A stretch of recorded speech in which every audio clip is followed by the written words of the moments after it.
Hey y'all, so today I'm frying up some crispy, golden, and packed with southern flavor fried green tomatoes. So get ready for a crave-worthy recipe you'll want to make over and over again.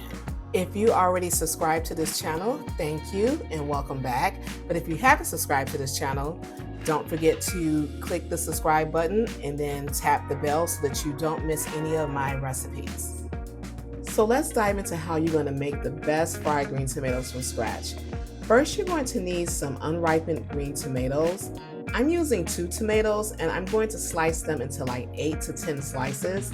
I'm the only one in the household that eats them, so I'll save half of them for tomorrow and reheat them in the air fryer.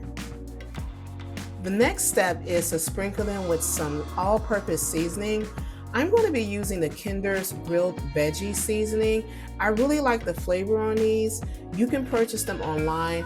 I'll also include a link to the seasoning in the description of this video. Now the next step is to prepare your cornmeal dredge. You're going to add 1/2 cup of cornmeal, 1/4 cup of cornstarch, and 1 teaspoon each of black pepper, salt, and Old Bay seasonings. I'll include a link to the full recipe in the video description. Once you've mixed all of this together, you're going to dip the tomatoes in the flour dredge, and then you're going to drip that into a bowl where I've beaten 2 large eggs. Once that's done, you're going to dip the tomatoes back into the cornmeal mixture.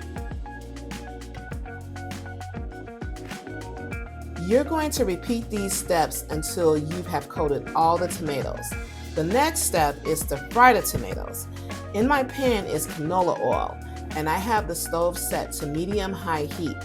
My pan just so happens to be large enough to fit all the tomatoes, but if you're using a smaller pan, you want to do these in batches.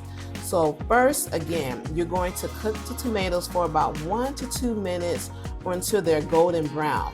And then you're going to flip them over and cook them again until they're golden brown on that side. Now, once they finish, you want to add them to a cooking rack, or you're going to put them over some paper towels. Anyway, it's best to put them on a cooking rack because then they'll stay crisp and you're draining the oil too. And that's it. I'm going to eat these with some of my remoulade sauce that I got from the store. You can also eat these with ranch dressing, or maybe if you have some hot sauce. But if you have a favorite dipping sauce, please share that in the comments. These fried green tomatoes can be eaten on their own as a snack or an appetizer, or maybe you can eat them as a side dish. If you like this recipe and you want to see more like this, please hit the subscribe button. Thanks for watching.